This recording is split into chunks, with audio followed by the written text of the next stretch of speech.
Ja, Gott zum Gruß, ich darf euch wieder recht herzlich begrüßen, Hulda Offenbauer. Wir setzen fort mit dem Thema Mann und Frau. Wer hat der Frau die Krone gestohlen und wer hat dem Mann den Tränensack zugeschnürt? Wir werden heute die Frau behandeln, und zwar die Frau als Hilfe, die Frau als das schwächere Geschlecht oder Gefäß und die Frau als Königin. Ja, wir steigen gleich ein, indem wir uns die Bibel zur Hand nehmen und schauen, was die Bibel sagt. Wir haben ja diesen Vers schon besprochen, wo es heißt, Adam und Eva, sie werden ein Fleisch sein, ja. Und in der Bibel wird das auch übersetzt, der Mann wird die Frau erkennen, ja. Und es ist so, der Mann kann seine Frau körperlich erkennen. Das ist auch eine Umschreibung, dass man Geschlechtsverkehr hat, ja, weil Noah erkannte seine Frau und sie gebar ihm dann den Sohn sowieso. Wird dieses Wort so verwendet, ja. Und wenn wir das jetzt auf beiden Seiten betrachten, kann der Mann seine Frau erkennen, körperlich, nach dem Fleisch, ja. Das heißt, er bewundert ihren Körper, er sagt ihr, wie schön sie ist, wie hübsch sie ist, das Äußerliche, ja.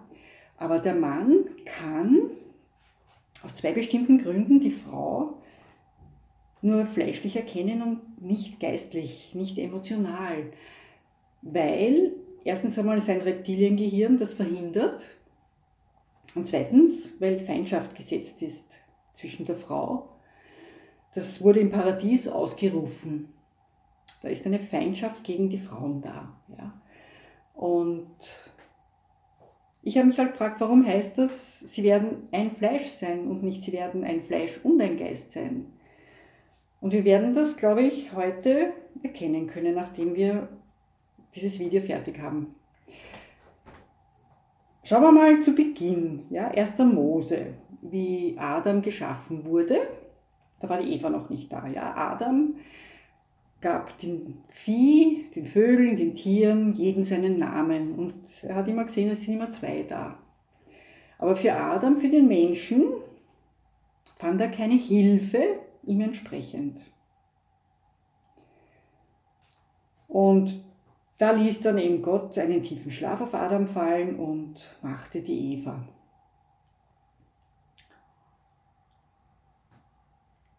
Aus seinem Penisknochen. Nicht aus der Rippe, das haben wir in einem anderen Video beleuchtet, in die vorangegangenen habe ich das beleuchtet. Da kann man sich das anschauen. Genau, und wie gesagt, es war für Adam keine Hilfe da. Luther übersetzt es, aber für den Menschen war keine Gehilfin gefunden, die um ihn wäre. Ja, und wenn man das Wort einmal anschaut, Gehilfin, bedeutet das auch eine Helferin, eine Retterin und eine Erlöserin. Und wenn man sich das Wort Hilfe ein bisschen näher mal anschaut, dann findet man andere Begriffe für Hilfe, eben Rettung, Befreiung, Freiheit, Durchbruch, Unterstützung und Förderung. Ja, und Hilfe im Hebräischen, wenn man jetzt wieder zur Bibel zurückgeht, ist das Wort Asar und das heißt helfen, beistehen und fördern. Das heißt, die Frau ist Gehilfin, Retterin, Erlöserin und fördert.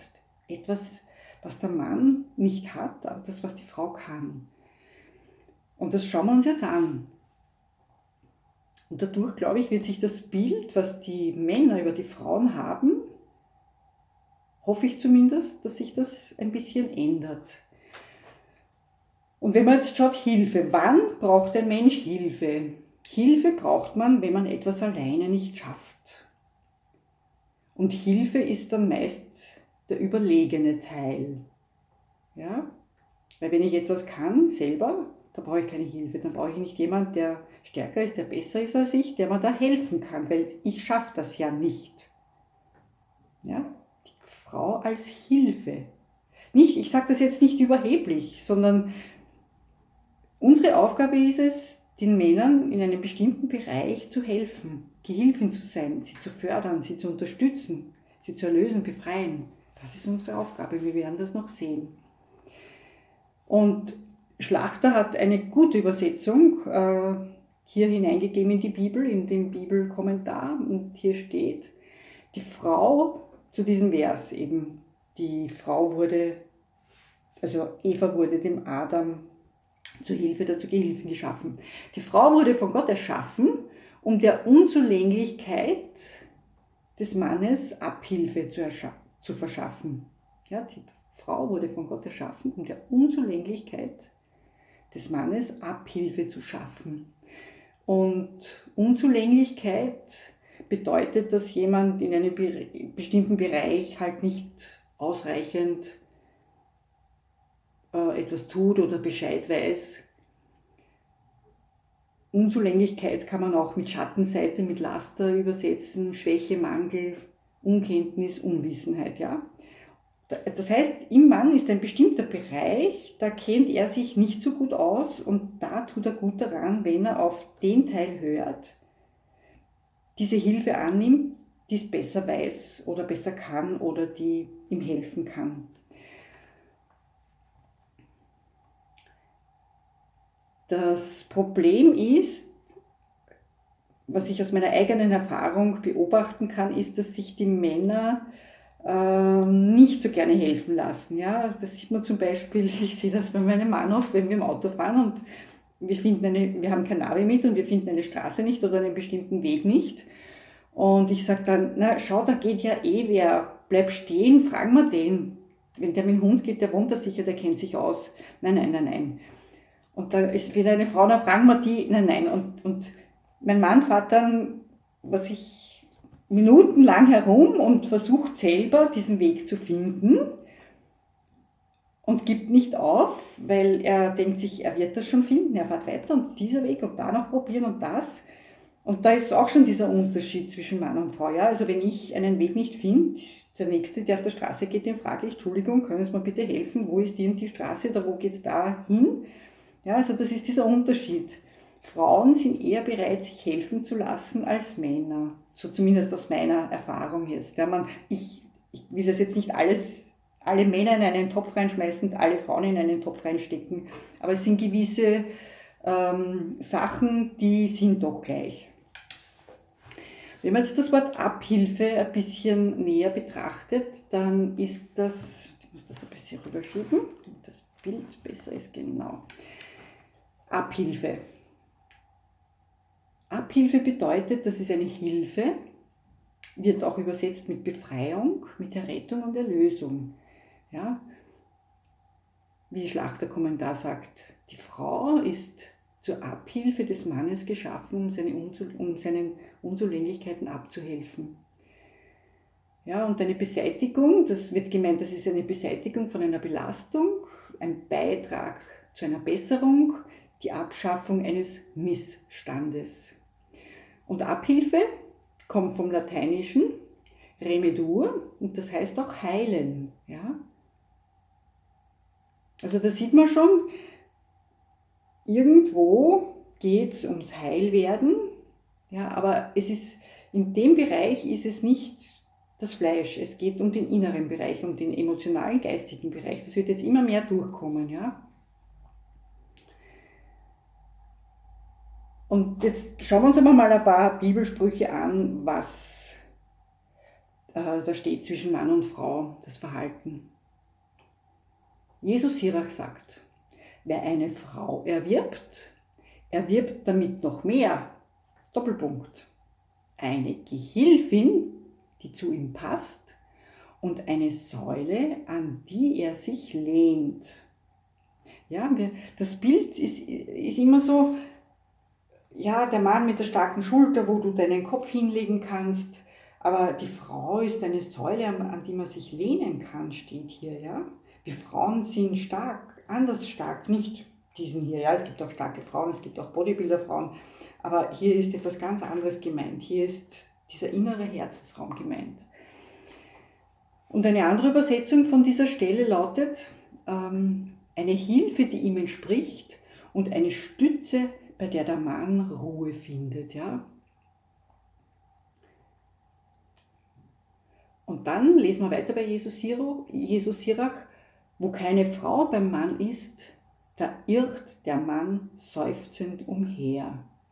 Und eine andere Übersetzung sagt, fehlt einem Mann die Frau, wird der Mann herumirren und klagen. Ja, also man sieht schon, die gehören zusammen. Die gehören zusammen, weil sie sich dann ergänzen. Aber nicht nur im Fleisch, sondern auch im Geist, im emotionalen Bereich. Und wir finden eine ganz tolle Frau in der Bibel, und zwar die Esther. Die Esther war am Königshof und die Esther war die Frau, die die Juden im Endeffekt dann befreit hat, die ihr Leben dafür eingesetzt hat, weil sie zum König vorgedrungen ist, und zum König durfte man nur gehen, wenn der König sein königliches Zepter entgegengestreckt hat. Und sie hat aber nicht darauf gewartet, sie ist ganz mutig mit ihrem Auftrag losmarschiert. Und da steht ihm, in Esther 4 steht das, denn wenn du zu dieser Zeit schweigen wirst, so wird Hilfe und Errettung von einem anderen Ort entstehen. Du aber und deines Vaters Haus, ihr werdet umkommen. Und wer weiß, ob du nicht gerade um dieser Zeit willen zur königlichen Würde gekommen bist. Jetzt legt das einmal auf euch Frauen um. Ja, Errettung und Hilfe kommt von uns Frauen. Und wenn wir das nicht machen, das ist nicht gut. Und wir haben königliche Würde. Lasst das einmal so richtig wirken. Ja, wir dürfen das wirklich, wir dürfen die Bibel wörtlich nehmen und das auf uns umlegen. Dann gibt es ein Kapitel im Neuen Testament, im 1. Petrus, das wird das Kapitel umschrieben mit Verhalten in der Ehe. Und da steht im 1. Petrus 3,7: Ihr Männer wohnt bei euren Frauen als bei dem schwächeren Gefäß, dem weiblichen, und gebt ihnen Ehre, damit eure Gebete nicht verhindert werden. So, ich möchte das jetzt ein bisschen aufteilen. Ihr Männer wohnt bei den Frauen als bei einem schwächeren Gefäß, dem weiblichen. Und es ist damit jetzt nicht gemeint, dass die Männer stark sind und die Frauen schwach sind, das meint der Text überhaupt nicht. Schwach meint im Griechischen Astheneo. Das bedeutet im Normalfall schwach und krank. Das ist aber hier in diesem Fall nicht gemeint, sondern dann ist gemeint eine schwache Würde. Ja, eine zerbrechlichere, feinere, ein schwächeres Gefäß. Und wenn es hier heißt, wir kommen dann noch zurück auf dieses schwächere Gefäß. Wir werden uns das genau anschauen, was das bedeutet. Und hier steht eben, und gebt den Frauen die Ehre. Und die Ehre geben ist im Griechischen das Wort Time und bedeutet Wert, Ehre, Wertschätzung, Gewicht, Respekt, Ehrbarkeit. Man wird geachtet, geschätzt, würdevoll und königlich behandelt.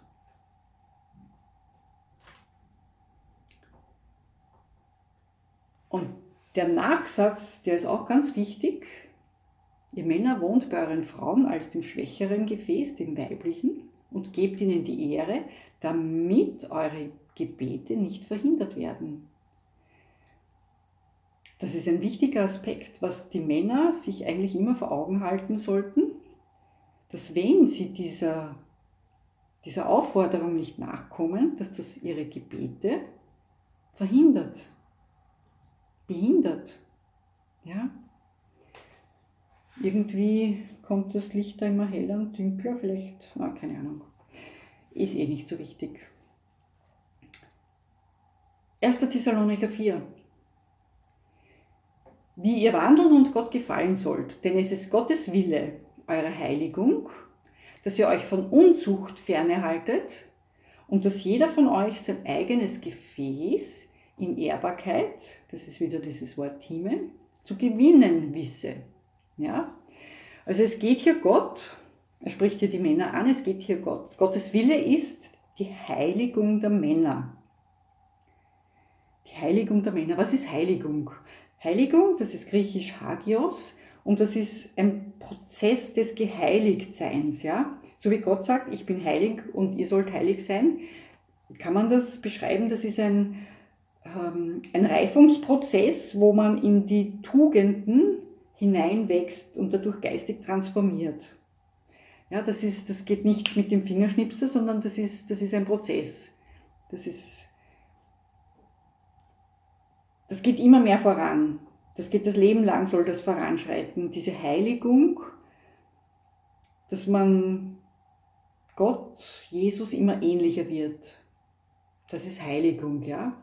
Und heilig ist eben, das meint heilig sein, nicht weltlich, sondern geistlich. Ja. Das ist wieder Fleisch und Geist.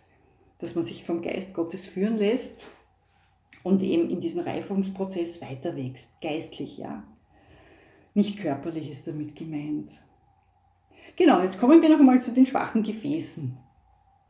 Wenn wir jetzt in die Welt hineinschauen, ja, es gibt zarte, dünnwandige, zerbrechliche Gefäße.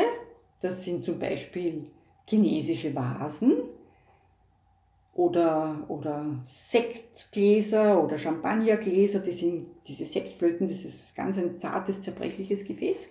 Und dann gibt es massive, dickwandige Gefäße. Ja, das ist ein Tonkrug oder eine Regentonne, das ist halt massiv. Ja. Und wo fülle ich jetzt ein kostbares Getränk ein? In den robusten Tonkrug, in den robusten Terrakottakrug oder in das zarte, dünnwandige, zerbrechliche Gefäß? Ja, und wenn wir das jetzt auf die Frauen umlegen, dann ist die Frau zerbrechlich und braucht einen besonderen Schutz. Aber damit ist jetzt nicht gemeint dieser Schutz, den der Mann der Frau ja ohnehin bietet, den Schutz außen, sondern, also nicht körperlich, weil die Männer können ja viel besser anpacken und den Kasten besser tragen. Es geht darum, um diesen besonderen Schutz im geistigen Bereich. Warum das so ist, werden wir gleich sehen, was das meint. Weil es gibt Bereiche, die können Frauen besser als Männer. Oder sagen wir, es gibt sogar Bereiche, die kann eine Frau, nur eine Frau, was ein Mann nicht kann. Ja? Und es gibt natürlich auch Eigenschaften, die Männer besser können. Ja, keine Frage. Die Männer können besser Auto fahren, besser einparken, sie haben den besseren Orientierungssinn. Es gibt viele gute Eigenschaften von den Männern, ja. Sie sind stark, sie sind handwerklich geschickt. Aber die Eigenschaft, was eine Frau hat und ein Mann nicht, das ist, die Frau empfängt etwas und bringt dann etwas hervor, sie gebiert etwas. Und die Frauen können emotionale Situationen schneller und besser abchecken, weil sie von Natur aus sensibler und emotional wacher sind. Ja, ich will jetzt nicht sagen, dass das Männer nicht können, aber es ist in der Natur der Frau so hineingelegt worden, schon von Gott. Ja, eine Frau kann sich besser in jemand anderen und in die Gefühle sogar eines anderen hineinversetzen. Empathie nennt man das. Natürlich gibt es auch Männer, ja, aber das Grundprinzip ist, dass es die Frau diese emotionale Ebene besser und schneller erfassen kann und auch darin besser agieren kann. Und ich habe das einmal beobachtet, ich war mit einem von unseren Junior im Restaurant und sitzen andere Leute wie ein Stückchen weiter und ich sage zum Junior, schau, die zwei, die haben auch keine tiefe Beziehung, schaut aus, wie wenn die zwei gestritten hätten, die haben überhaupt keinen Augenkontakt, die reden überhaupt nicht miteinander und habe versucht, also dieses Emotionale, was ich erkenne, zu übermitteln. Und er sagt, keine Ahnung, ich habe gerade an meinen neuen Audi gedacht. Ja, also nicht negativ gemeint, ja, aber es ist dieser gewisse Unterschied da. Und den sollten die Männer erkennen, schätzen und nutzen. Ja? Und das ist auch so von der Natur her, die Frau ist es, die eben, wie gesagt, empfängt und gebiert. Und die Frau bietet den Raum und den Rahmen, wo Leben wachsen kann. Bei einem Baby, ja. Sie empfängt und gibt diesen Raum, diesen geschützten Raum, wo Leben wächst. Und wir können das auf das Geistige übertragen. Die Frauen sind auch diejenigen, die empfangen von Gott und die das dann weitergeben, die das auch an die Männer weitergeben wollen. Und wie gesagt, es geht um dieses Leben eben emotional und geistlich. Es ist, nennen wir es ist der Raum des Herzens. Ja? Und da gibt es einen Juden, der Franz Werfel, der hat einen Ausspruch gemacht und der sagte, das Herz des Mannes ist die Welt. Die Welt der Frau ist das Herz. Und ich frage mich, oder fragt euch einmal, was wäre eine Welt ohne Frauen? Ich finde, es wäre fad. Wo wäre die ganze Gastfreundschaft? Wo wäre es, wenn die Wohnung nicht geschmückt wäre? Wo wäre der Duft der Parfüms, die schönen Blumen, das liebevolle Dekorieren der Frauen? Es wäre eintönig, es wäre nicht so, es würde was fehlen. Ja? Und wie gesagt, es ist so, dass Frauen durch diesen Herzensraum, durch diese emotionalen Fähigkeiten, durch diese Empathie, die die Frauen mehr haben, haben die Frauen bessere Antennen zu Gott. Ja, und man braucht ja nur schauen, es sind die Frauen, die andere zum Glauben an Gott bringen. Es sind viel mehr Frauen, die andere Menschen zu Gott hinführen. Ja? Männer machen es auch, natürlich, ja, aber trotzdem, es sind überwiegend mehr Frauen. Und wenn ein Mann will, dass sich eine Frau wirklich in ihn verliebt, dann soll er sie ehren und den Raum ihres Herzens schützen, dann wird sie sich automatisch in ihn verlieben. Das ist so, ja. Das ist wie ein Schlüssel. Wenn der Mann die Frau ehrt und diesen Raum schützt und bewahrt, dann verliebt sich die Frau in den Mann. Aber umgekehrt, wenn der Mann die Frau nicht ehrt, und die Frau möchte das ja haben, das ist ein Grundbedürfnis von einer Frau, dass sie geehrt wird, und steht das auch in der Bibel drinnen, dass der Mann die Frau ehren soll, dann kann ein anderer kommen, der das macht, und dann verliert der Mann das Herz seiner Frau und verliert dann seine Frau, wenn er es nicht macht.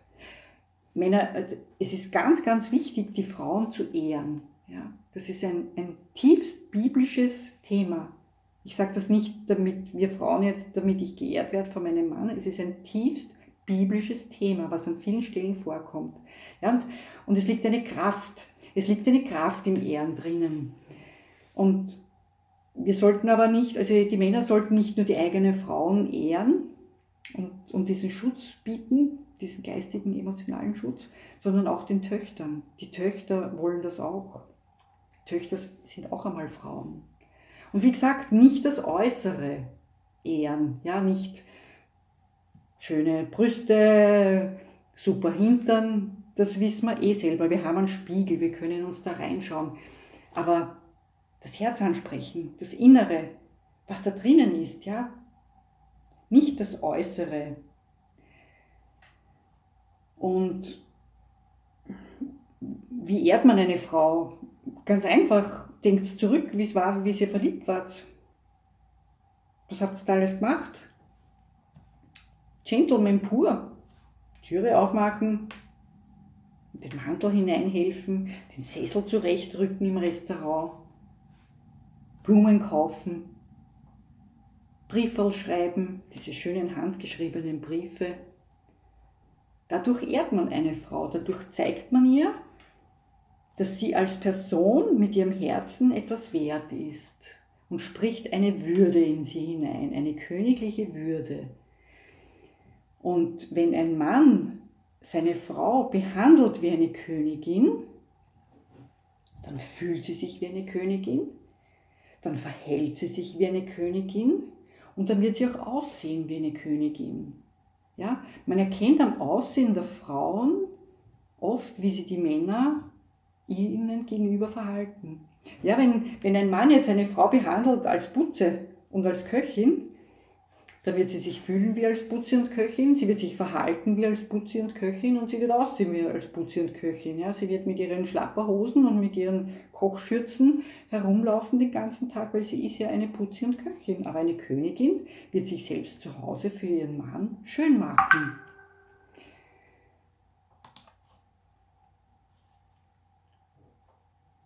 Und es ist die Aufgabe eines Mannes, die Frau zu ehren, damit sie erblühen kann. Damit sie an seiner Seite erblüht und er sich dadurch auch erfreuen kann. Ja, das ist wieder gegenseitig. Und dass sie auch in dem Raum geschützt ist, wo sie empfangen kann und dann auch weitergeben kann. Die Frau empfängt von Gott und ist dadurch dem Mann die Hilfe, weil sie das weitergibt, was sie empfangen hat. Und er kommt dadurch in seiner Heiligung voran. Er transformiert, er kommt weiter. Ja, ich möchte zum Abschluss euch Männer etwas bitten. Und zwar, dass ihr eure Frauen richtig erkennt als das, was sie wirklich sind. Weil der Lügner hat allen Männern die Augen verblendet, damit sie ihre Frauen nicht richtig erkennen können. Damit nur das Fleisch erkannt wird. Ja, das ist ein satanischer Plan, das ist im Paradies so ausgesprochen worden, es ist diese Feindschaft. Und es ist ganz einfach, ihr braucht Gott nur bitten, lass mich meine Frau richtig erkennen. Und ihr werdet sie dann richtig erkennen, ja. Und setzt euren Frauen die Krone wieder auf, die Satan ihnen gestohlen hat. Den Ehefrauen und den Töchtern. Und ehrt eure Ehefrauen als das schwächere, zarte, zerbrechlichere Gefäß, das weibliche Gefäß und schützt ihren Herzensraum. Und dadurch findet diese Vereinigung auch im Geist statt. Dann haben wir nicht nur mehr ein Fleisch sein, sondern dann haben wir das, sie werden nicht ein Fleisch sein, sondern sie werden auch ein Geist sein. Ja.